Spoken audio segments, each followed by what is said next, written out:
বন্ধুরা, আজকে তোমাদের গল্প শোনাতে চলেছি আমাদের এই গ্রহের নয়, ওটা হচ্ছে অন্য গ্রহের এক গল্প, যা হচ্ছে মঙ্গল গ্রহের। গল্পটির নাম হচ্ছে অভিশপ্ত গ্রহ।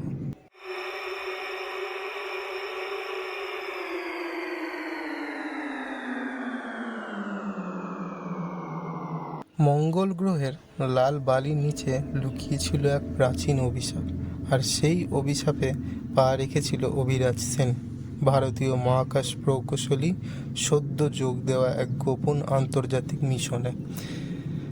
মঙ্গল পৃষ্ঠে অবতরণের ঠিক পরেই অভিরাজ চারপাশে তাকিয়ে বুঝে নিয়েছিল এখানে সব কিছু অন্যরকম।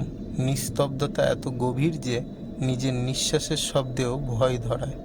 বেস ক্যাম্প স্থাপন শুরু হয়েছিল দ্রুত, আর প্রতিটি সদস্য ছিল দক্ষ, অভিজ্ঞ। অভিরাজ ছিল তুলনামূলক নতুন, তাই তাকে কেবল সরঞ্জাম পর্যবেক্ষণের দায়িত্বে রাখা হয়েছিল। একদিন ফরাসি জিওলজিস্ট ডক্টর পিয়ারে এক আশ্চর্য সিগন্যাল পান। মঙ্গলের এক গিরিখাতে অদ্ভুত শক্তি তরঙ্গ ধরা পড়েছে। বলা হয় ভূতাত্ত্বিক নয়, বুদ্ধিমত্তার অস্তিত্বের ইঙ্গিত। Maybe it just magnetic rocks বলেছিলেন মার্কিন বিজ্ঞানী, কিন্তু ডক্টর পিয়ারে বলেছিলেন or maybe someone left something behind. তারা পৌঁছে গেল সেই স্থানটিতে, রক্তবর্ণ বালির নিচে এক ধাতব গেট, যার গায়ে খোদাই করা ছিল অজানা ছন্দে। এই স্থান সিলমোহর করা হয়েছে, প্রবেশ মানেই মৃত্যু। বাকিরা দ্বিধায় পড়লেও রুশ কমান্ডার তার নির্দেশ দিলেন দরজা খুলে ফেলা হোক। অভিরাজের মন খারাপ হয়ে উঠেছিল। দরজাটা দেখলেই একটা অশুভ অনুভূতি হয়। এটা কি সত্যিই দরকার? কেউ তার কথা শুনল না। দরজা খোলার ঠিক পরেই তারা নামলো ভূগর্ভে, এক অন্ধকার হলঘর। চারিদিকে অজানা স্পোর আর ধূসর সিলিং, এর মাঝেই দাঁড়িয়ে এক গোলক ধাঁধার মতো কাঠামো। তারা বুঝতে পারেনি ওই হলঘরটা ছিল এক কারান্তর। অদৃশ্য কিছু যেন সেই হলঘর থেকে বেরিয়ে এলো, হালকা অদৃশ্য বাতাসের মতো। পরের দিন থেকেই শুরু হলো বদল।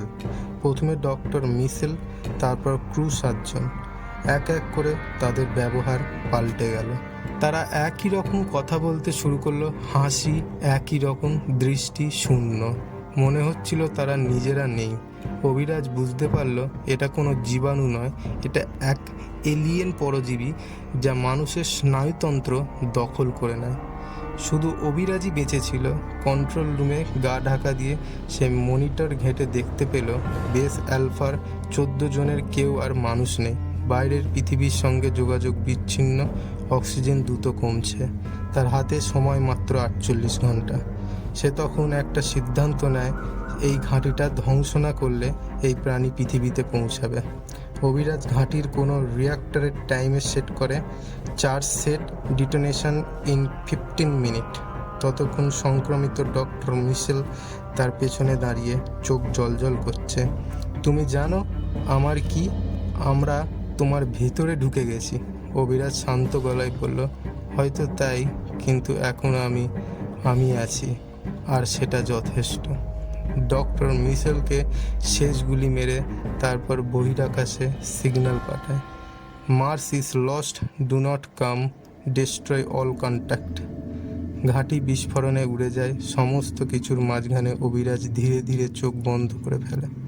শেষ দৃশ্য, মঙ্গল গ্রহের বিশাল লাল ধূলিঝড়ে হারিয়ে যাচ্ছে এক ক্ষুদ্র মানবদেহ, কিন্তু তার সিগন্যাল বেঁচে আছে।